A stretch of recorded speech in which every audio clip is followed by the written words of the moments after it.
El análisis y la información en Contacto Directo. El Contralor General del Estado, Carlos Pollitt, en oficio dirigido a la presidenta de la Asamblea Nacional en mayo 6, le indica que no puede dar a conocer los nombres de los asambleístas que no han justificado el incremento de su patrimonio de conformidad con el artículo 66, numerales 19 y 20 y artículo 76, numeral 2 de la Constitución, porque hay indicios de responsabilidad penal. Al respecto, el Contralor agregó además, refiriéndose al caso de Petroecuador, lo siguiente. Veamos. La ley no me permite adelantar ni dar los nombres de estos funcionarios que de alguna manera han incurrido en ocultar información que es penada por la ley. Entonces, en su momento se conocerán a través del fiscal, cuando el fiscal, si así lo considere, inicia las instrucciones fiscales. Esa es la norma jurídica y legal que tenemos en este país. Desgraciadamente yo no la puedo cambiar y tengo que ajustarme a eso. ¿Cuánto quisiera que en una ley la Asamblea o otras instituciones del Estado nos liberen de esa reserva que existe en la ley? Con Enrique Herrería vamos a ver qué es lo que dice la ley. Buenos días, bienvenido a Contacto Directo. Buenos días, Alfredo, gracias por la invitación. Veamos qué dicen esos artículos de la Constitución invocados por el Contralor. Artículo 66. Se reconoce y garantizará a las personas, numeral 19, el derecho a la protección de datos de carácter personal que incluye el acceso y la decisión sobre información y datos de este carácter, así como con su correspondiente protección. La recolección, archivo, procesamiento, distribución o difusión de estos datos o información requerirá la autorización del titular o el mandato de la ley. Y numeral 20, el derecho a la intimidad personal y familiar. Y el artículo 76, también citado por el Contralor, sobre el debido proceso, en su numeral 2, garantiza la presunción de inocencia. O sea, estas garantías son de vieja data y nunca se han aplicado en el sentido que ahora se lo hace, o que ahora lo está haciendo la Revolución Ciudadana. ¿Está aplicando correctamente el Contralor la Constitución? ¿Necesita que la Asamblea lo libere? El derecho a la libertad de la intimidad de los datos, a que no se difundan los datos personales de las personas, se refiere a los ciudadanos en general. No se contrapone con una disposición expresa de la Constitución, particularmente los artículos 95 y 96, que imponen el derecho que tenemos los ciudadanos para el control de la acción pública y la fiscalización de los actos del Estado. En consecuencia, el Contralor está leyendo al revés la Constitución y las normas. Para los funcionarios públicos no hay esa protección de los datos, porque lo que se impone es la transparencia de los actos del Estado. Tal es así que hay la Ley de Transparencia y Acceso a la Información Pública que obliga a que esos datos generados desde el Estado para control de los funcionarios públicos sean debidamente publicitados. El Contralor está equivocado, incluso en la propia ley de transparencia y control y de acceso a las instituciones públicas y a los actos que realicen, hay una prohibición expresa, me parece que es en el artículo 17, que no tiene absolutamente nada que hacer con los datos que se difundan, particularmente respecto a la fiscalización de los funcionarios públicos. Pero además, el artículo 584... En efecto, veamos, él cita además el artículo 584 del Código Integral Penal, dice sobre reserva de investigación o indagación previa de la Fiscalía, y manda la reserva para no poner, dice, de cualquier modo en peligro el éxito de la investigación. Pero ¿dónde en este artículo se prohíbe revelar el nombre de las personas investigadas? Si se lee el artículo 584 que invoca el Contralor, estamos viendo que la prohibición para divulgar datos en la etapa de indagación previa, en la etapa de investigación, únicamente es para los fiscales, para los jueces, para los policías y para los investigadores técnicos de la Fiscalía. En ninguna parte habla del Contralor General del Estado. En consecuencia, imagínese usted lo que está diciendo el Contralor, que es un grave error. El Contralor puede intervenir en esta etapa de investigaciones para aportar no solamente con el informe, con la auditoría, con el examen, como se lo quiera llamar, que son los indicios de responsabilidad penal de parte de estos asambleístas que hubieran incurrido en enriquecimiento ilícito, sino que posteriormente, incluso por tratarse de actividades que hacen relación hasta bienes del Estado, puede intervenir presentando acusación particular. También la acusación particular le va a dar el carácter de secreto. En el país hay una confusión terrible. Mire usted, por ejemplo, que cada vez que hay un acto ilícito, no se ponen los nombres de los que están implicados, sino que se ponen abreviados, unos NN. La presunción de inocencia no se destruye, no se rompe con que se haga público en la etapa de investigaciones los nombres de los procesados, porque ni siquiera en el evento de que haya sentencia de primer nivel se ha roto la presunción de inocencia. A ver, pero esto no es una confusión.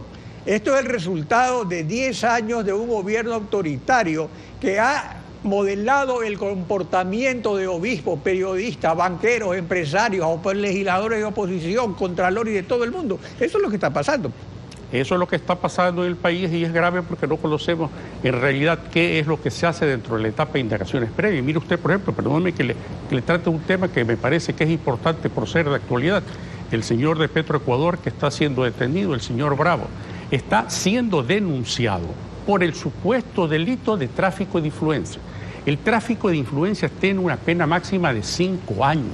Cuando ahí hay una concurrencia de infracciones que pasan desde peculado hasta enriquecimiento ilícito, que tienen sanciones de hasta 10 y hasta 13 años. En consecuencia, lo que podemos ver es que si se le pone una sanción por tráfico de influencia, la pena máxima es de 5 años, es entre 3 y 5 años. Si le ponen la menor de 3 años, el señor saldrá condecorado por buena conducta en el plazo de 1 año o año y medio y el Estado quedará terriblemente afectado en su patrimonio. Y no se habrá seguido el delito verdadero, que es el de peculado. Ahora, claro, esta omisión de los nombres, que vuelve secreto el nombre de los servidores públicos con indicios de responsabilidad penal, ¿está ayudando a la administración de justicia o facilitando más bien que los involucrados no sean bien investigados y terminen absueltos sin que nadie se entere? Esa es la idea de la Constitución cuando pone no solamente el deber de fiscalizar y controlar los actos del sector público, sino de denunciar los actos ilícitos que se cometan desde el Estado. Pero lamentablemente con este secretismo, del cual se está haciendo equivocadamente eco el Contralor General del Estado, los ciudadanos no llegamos a conocer en su amplitud todos los actos deshonestos que se cometen por parte de funcionarios públicos, bien sean estos dignatarios como los asambleístas. Y yo le puedo anticipar, de esos asambleístas que supuestamente han sido imputados por enriquecimiento ilícito, no serán de los más importantes. Podrían decir, los asambleístas guacharnacos van a ser indagados y posiblemente sancionados. Pero hay otros asambleístas que a vista y paciencia del Ecuador pasean su nueva riqueza sin que se diga absolutamente nada para ellos, cuando la propia ley de la Contraloría faculta para que se investigue no solamente al dignatario, al funcionario que ejerce actividades en el Estado, sino también hasta los parientes en el 4º grado de consanguinidad y 2º de afinidad, y al cónyuge, bien sea mujer u hombre. Ahora, lo cierto es que en 2008 la Corte Suprema emitió una directiva a los jueces para que con el informe del Contralor se inicie la acción penal, pero ha quedado en nada, y eso se hizo precisamente para dar respaldo a las acusaciones que muchas veces hacían los legisladores. Ahora, la Fiscalía, con el informe de Contraloría, inicia la indagación previa cuando ya ha investigado la Contraloría y su cuerpo de auditores, y la Fiscalía ocurre que carece de auditores. ¿Cuál es el resultado entonces de este nuevo sistema de hacer justicia?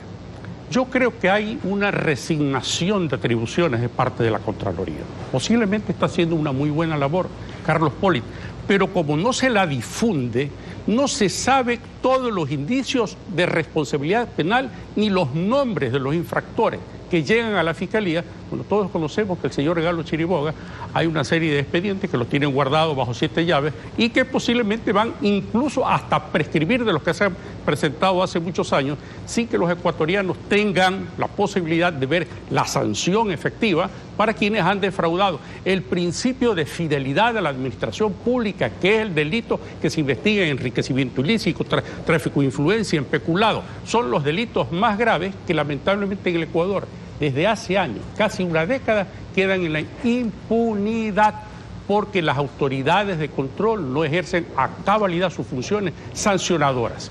Claro, en efecto, por ejemplo, también se hizo, se eliminó la Comisión Anticorrupción, se creó esa cosa, esa nebulosa del Consejo de Participación Ciudadana para que haga esas funciones y hasta ahora no se corre ni un solo caso.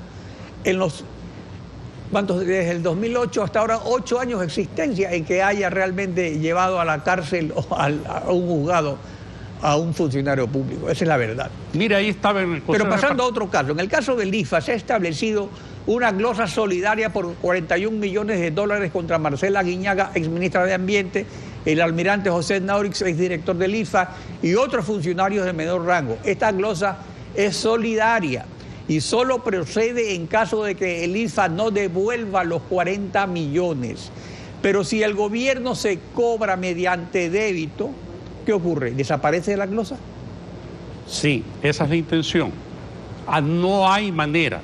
No vamos a hablar si es mucho o poco lo que se pagó en la compraventa. Ya no existe manera para que se retiren esos recursos del IFA porque prescribió todas las acciones que se podían llevar a cabo, lesión enormes juicios redimitorios. Ya no hay posibilidad de que esos recursos regresen al Estado ecuatoriano. Se quedaron en el IFA.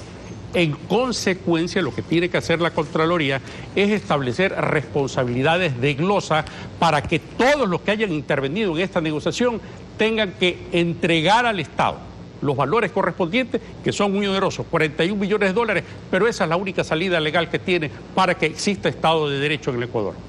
Pero ya hay una medida, hay un hecho consumado. Ya el gobierno hizo un débito y ya no hay nada que devolver, ya no hay glosa. Cuando vengan otras autoridades de control, van a glosar al propio presidente de la República porque no tenía posibilidad de tomar esa decisión, ya que constituye arrogación de atribuciones que solamente son propias de los jueces que tenían que conocer y resolver esos casos. Enrique Guerrilla, gracias por su participación en Contacto Directo. Estefi.